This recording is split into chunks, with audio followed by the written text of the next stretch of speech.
ನಮಸ್ಕಾರ ಫ್ರೆಂಡ್, ನಮ್ಮ channel subscribe ಆಗಿ ಲೈಕ್ ಮಾಡಿ, ಹೊಸ ಚಾನಲ್ ಸಪೋರ್ಟ್ ಮಾಡಿ. ಸುದೀಪ್ ನಟನೆಯಾದಂಥ ಮ್ಯಾಚ್ ಚಿತ್ರ ಅದ್ಭುತವಾದಂಥ ಕಲೆಕ್ಷನ್ ಮಾಡ್ತಾ ಇದೆ.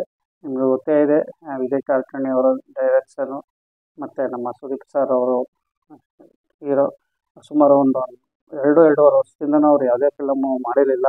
ಈಗ ಅವರು ಕಮ್ಮಿ ಬಜೆಟಲ್ಲಿ ಹೈಯೆಸ್ಟ್ ಕ್ರಾಸ್ ಕಲೆಕ್ಷನ್ ಮಾಡಿರುವಂಥ ಒಂದು ಚಿತ್ರನ ಹೇಳ್ಬೋದು. ಅವರು ಈ ಮುಂಚೆನೇ ಹೇಳಿದರು, ನಾನು 100 ಕೋಟಿ ಚಿತ್ರ ಮಾಡ್ತಾ ಇಲ್ಲ, ಕಮ್ಮಿ ಬಜೆಟಲ್ಲಿ ಮಾಡ್ತಾ ಇದ್ದೀವಿ. ಆದರೆ ಇದು ರೆಕಾರ್ಡ್ ಅಂತಲೇ ಹೇಳ್ಬೋದು. 100 ಕೋಟಿ ನಾವು ಈಗಾಗಲೇ ಕಲೆಕ್ಷನ್ ಮಾಡಿದ್ದೀವಿ ಅಂತಲೇ ಇತ್ತೀಚೆಗೆ ಅನೌನ್ಸ್ ಮಾಡಿದ್ರು. ಸದ್ಯಕ್ಕೆ ಈಗ ಸುದೀಪ್ ನಟನೆಯಾದಂಥ ಮ್ಯಾಚ್ ಚಿತ್ರ 3ನೇ ವಾರಕ್ಕೆ ಮುನ್ನುಗ್ತಾ ಇದೆ. ಚಿತ್ರ 25 ದಿನಕ್ಕೆ ಕಾಲಿಡ್ತಿರುವಂತಹ ಒಂದು ಸುದೀಪ್ ನಟನೆಯ ಚಿತ್ರ. ನಿಮಗೆ ಫಿಲಮ್ ನೋಡಿರ್ಬೋದು ಫ್ರೆಂಡ್. ಈಗ ಸಾಕಷ್ಟು ಜನ ಒಂದು ವಾರ ಚಿತ್ರಕ್ಕೆ ಅಷ್ಟು ರಸ್ ಕಾಣಿಸ್ತಾ ಇತ್ತು. ಥಿಯೇಟ್ರ್ಗಳು ಹೆಚ್ಚಿಗೆ ಮಾಡ್ತಾ ಇತ್ತು. ಮ್ಯಾಚ್ ಚಿತ್ರ ಸುದೀಪ್ ನಟನೆ ಇದು. UI ಚಿತ್ರ ಒಂದು ವಾರ ಮುಂಚೆನೇ ಅದು ಒಳ್ಳೆ ಕಲೆಕ್ಷನ್ ಮಾಡಿತ್ತು. ನಂತರ ಮ್ಯಾಚ್ ಚಿತ್ರ ಬರ್ತಿದ್ದಂಗೆ ಇಲ್ಲಿ ಕಲೆಕ್ಷನ್ ಡೌನ್ ಆಯಿತು. ಮ್ಯಾಚ್ ಒಳ್ಳೆ ರೆಸ್ಪಾನ್ಸ್ ಮಾಡಿದೆ, ಒಳ್ಳೆ ಎಷ್ಟು ಕ್ರಾಸ್ ಕಲೆಕ್ಷನ್ ಆಗಿದೆ ಅಂತಲೂ ಚಿತ್ರತಂಡ ಅನೌನ್ಸ್ ಮಾಡ್ತು. ಮತ್ತು ಇತ್ತೀಚಿನ ದಿನಗಳಲ್ಲಿ ಸುಮಾರು ಹೊಸ ವರ್ಷದಲ್ಲೇ ಆ ಸೀಸನಲ್ಲಿ ಒಂದು ದಿವಸಕ್ಕೆ 14 ಕೋಟಿ ಕಲೆಕ್ಷನ್ ಮಾಡಿದೆ ಅಂತ ಸಾಧ್ಯ. ಒಟ್ಟಿನಲ್ಲಿ 100 ಕೋಟಿ ಮೇಲೆ ಇದು ಕಲೆಕ್ಷನ್ ಮಾಡಿದೆ ಇಲ್ಲಿವರೆಗೂ ಅಂತ ನಾವು ಸಹ ಮೂಲಗಳಿಂದ ತಿಳಿಸ್ತಾ ಇದ್ದಾರೆ. ಅದಕ್ಕೆ ಈಗ 21 ದಿನದಲ್ಲಿ ಮುನ್ನುಗ್ತಿದೆ ಸುಮಾರು ಥಿಯೇಟ್ರ್. ಈಗ ಸದ್ಯಕ್ಕೆ ಒಂದು ತೆಲುಗು ಫಿಲಮ್ ಬಂದರೂ ಸಹ ರಾಮಚಂದ್ರನ್ ತೆಲುಗು ಫಿಲಮ್ ಬಂದಿದೆ, ನಿಮ್ಗೆ ಗೊತ್ತಿದೆ. ಆ ತೆಲುಗು ಫಿಲಮ್ ಬಂದಿದ್ರು ಥಿಯೇಟ್ರ್ಗಳು ಇನ್ನೂ ಉಳಿಸ್ಕೊಂಡಿರುವಂಥ ಒಂದು ಸುದೀಪ್ ನಟನೆ ಮ್ಯಾಚ್ ಚಿತ್ರ ನಿಜವೂ ಅದ್ಭುತ ಆಗಿದೆ.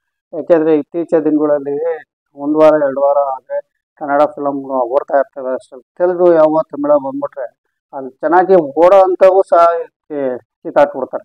ಅರ್ಧ ಥಿಯೇಟ್ರ್ ಮುಕ್ಕಾಲು ಥಿಯೇಟ್ರ್ ಇರೋಂಥವು ಸಹ ಕಿತ್ತಾಕ್ಬಿಡ್ತಾರೆ. ಇಲ್ಲ ಅಂದರೆ ಸುಮ್ಮನೆ ಅದನ್ನೇ ಸಹ ಓಡಿಸ್ತಾ ಇರುತ್ತೆ. ಬಟ್ ಇಲ್ಲಿ ಹಾಗಾಗಿಲ್ಲ. ಸುದೀಪ್ ಆದಷ್ಟು ಥಿಯೇಟ್ರ್ಗಳು ಇನ್ನೂ ಉಳಿಸ್ಕೊಂಡಿದ್ದಾರೆ.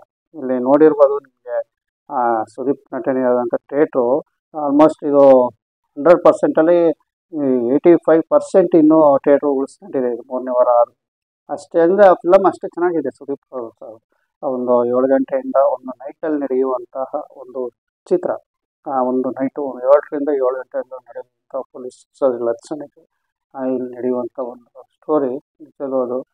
ಸುದೀಪ್ ಫೈಟ್ ಆಗಿರ್ಬೋದು, ಡ್ಯಾನ್ಸ್ ಸೀನ್ಸ್ ಆಗಿರ್ಬೋದು, ಮತ್ತು ಡಿಫ್ರೆಂಟ್ ಡ್ಯಾನ್ಸ್ ಆಗಿರ್ಬೋದು, ಫೈಟಿಂಗ್ ಇದೆ, ಆಕ್ಷನ್ ಮೂವಿ ಅಂತಲೇ ಹೇಳ್ಬೋದು. ಸುದೀಪ್ ಎಲ್ಲ ಚಿತ್ರಗಳಿಂದ ಇಲ್ಲಿ ಆಕ್ಷನ್ ಮಾತ್ರ ಸಖತ್ತಾಗಿ ಬಂದಿದೆ ಅಂತ ಹೇಳ್ಬೋದು. ಒಳ್ಳೆ ಡೈರೆಕ್ಷನ್ ಮಾಡಿರುವಂಥ ಕಾರ್ತಿಕಿ ಅವರು ತುಂಬ ಚೆನ್ನಾಗಿ ಸುದೀಪ್ನವರು ಬಳಸ್ಕೊಂಡಿದ್ದಾರೆ. ಈ ಕನ್ನಡ ಫಿಲಮಲ್ಲಿ ಸ್ಟೋರಿಗಳು ಆ ಥರ ಇತ್ತು. ಇಲ್ಲಿ ಅವರು ಅದ್ಭುತವಾಗಿ ಅವ್ರನ್ನ ಯಾವ ರೀತಿ ಪಳಗಿಸ್ಬೇಕು, ಯಾವ ರೀತಿ ತೋರಿಸ್ಬೇಕು ಅನ್ನೋದು ಇಲ್ಲಿ ಸುದೀಪ್ ಸರ್ ಅವರು ಚೆನ್ನಾಗಿ ಇಲ್ಲಿ ತೋರಿಸಿದ್ದಾರೆ ಅಂತ ಹೇಳ್ಬೋದು. ಹ್ಯಾಂಡ್ಸಪ್ ಅಂತ ಹೇಳ್ಬೋದು ಸುದೀಪ್ ಸರ್ಗೆ. ಆ ಥರ ನೀವು ಫಿಲಮ್ ತೆಗೆದಿರೋಕ್ಕೆ ಅಂತಲೇ ನಾವು ತಿಳಿಸ್ತೀವಿ.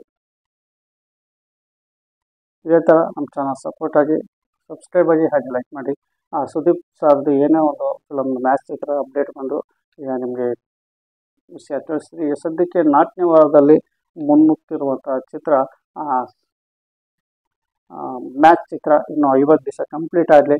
ಈ ವರ್ಷದ ಬ್ಲಾಕ್ ಬಸ್ಟರ್ 50 ದಿವಸ ಓಡಿ ಎಲ್ಲ ಕಡೆ ಬ್ಲಾಕ್ ಬಸ್ಟರ್ ಆಗಲಿ ಈ ಚಿತ್ರ ಅಂತ ನಿಮಗೆ ತಿಳಿಸಿ. ನಮ್ಮ ಚಾನಲ್ ಸಬ್ಸ್ಕ್ರೈಬ್ ಆಗಿ, ಹಾಗೆ ಲೈಕ್ ಮಾಡಿ, ಇದೇ ಥರ ಸಪೋರ್ಟ್ ಮಾಡಿ. ನಮಸ್ಕಾರ.